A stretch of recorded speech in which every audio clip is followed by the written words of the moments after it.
sealed You got to get on the that presence backside. right there. If he's doing this, you got to work your play back into the play.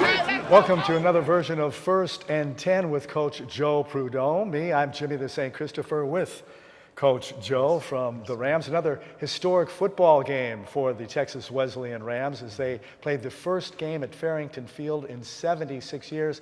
Unfortunately, they lost to Millsaps 29-13. But Coach, you had to like that 4,518, that loud, boisterous crowd that showed up. Well, I wish we'd have given a little bit more to cheer for early on. That would have been nice. But we did, we came back later and played pretty well in the second half, so I was happy with that. But no, it was great to have the crowd there. It just really made the atmosphere, really, really special. And it really started off on the right foot with the recovery of that fumble on the kickoff. Yeah, that was a good start. Unfortunately, our guy got a little overexcited and spiked the ball, so we lost 15 yards on it. But if we could have punched in a touchdown, I'd like to think the outcome could have been a little different. At least we would have had a better momentum shift starting out. 19 points by Millsaps in that first half. They led 26-0 at the end of that first half. And then you guys did what you did last week. You played a great second half, and you held them to just 3 points and won that third and fourth quarter. Yeah, I mean, I'm not really into moral victories, but I am into progress and I'm into improvement, and we improved. That's what we were looking for. We just have to eliminate our mistakes. You take away 5 plays in that game, we got a great shot of winning it.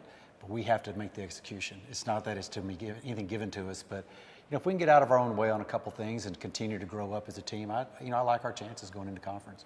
Now you start Kane Harden at quarterback for the last 2 weeks. Yeah. He was relieved by Colby Reed. Did that have anything to do with Kane's performance after Colby came in? Not so much as it did.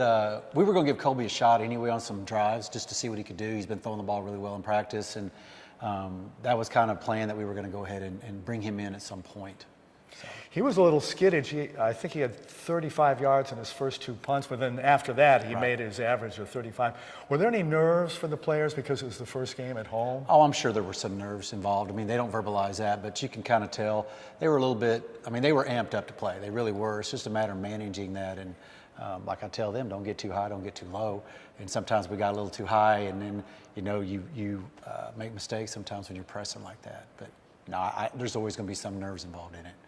We're with Coach Joe Prud'homme on 1st and 10. And speaking of that second half, and Donovan Davidson, which we weren't, but we were last week as he caught that big bomb, that 82-yard scoring strike in the first game. He had another big play to start that second half with that 78-yard kickoff return. Yeah, that was a very big momentum shift for us. It really helped us coming out of the gate into the second half. And we finally had field position, because the first half we had no field position. We were always backed up. And I think that always plays a part, and it's usually very understated, but field positions pretty much dictates your game a lot of times.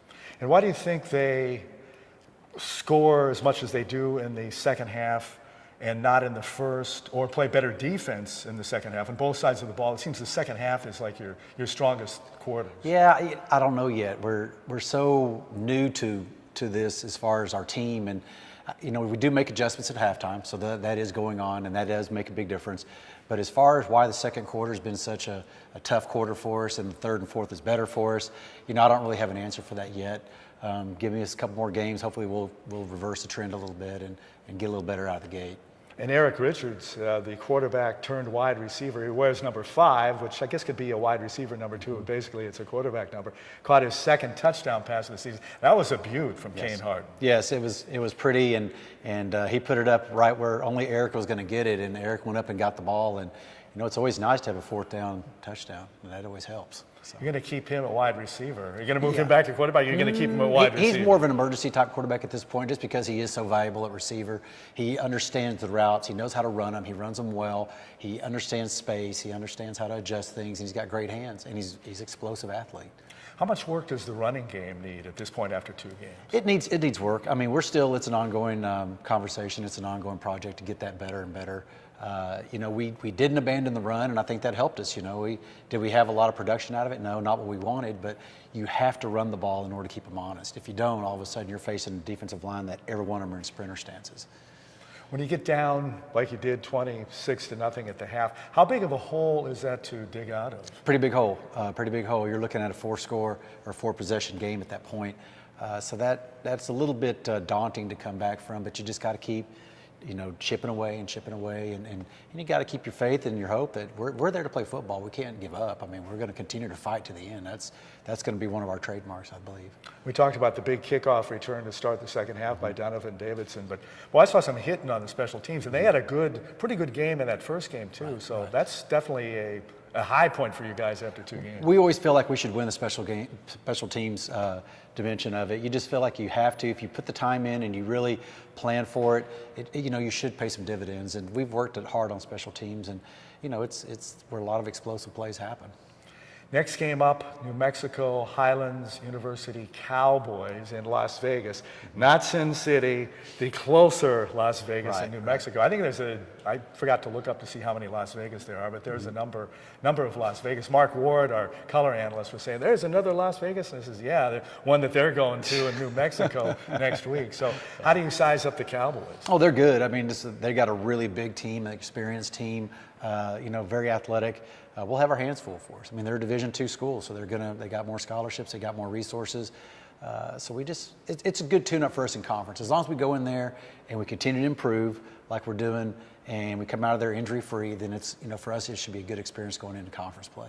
Their loss, I should say, last week was 70-0 to the Colorado School of Mines. Now, do you watch both of those tapes, or when you watch the 70-0 tape, is there a tendency maybe to not drool but say, hey, they got beat 70-0, or do you go back to the first game for more representative? Well, you go for both. You give both of them equal, review and look over. But the thing about it is, they played a really good Colorado School of Mines team. That team is very impressive. I mean, they're well coached. They're very seasoned, and they just execute so well.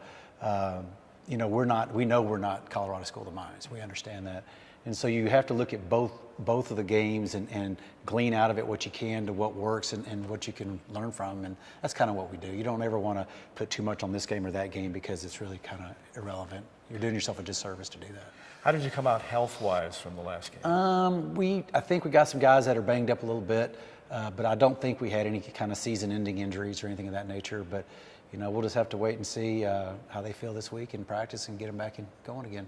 Nice white shirt, by the way. Well, thank you. I appreciate it. I guess I'm halfway to. I got the blue, so I need a white. Yeah, so you're order halfway me there. up one if you order some more. Will do. Coach Joe Prud'homme, our guest as he usually is every week on 1st and 10. We'll do it again next week. Good luck, Coach, out in New Mexico. Thank you. I appreciate it. So long, and you'll see us next week.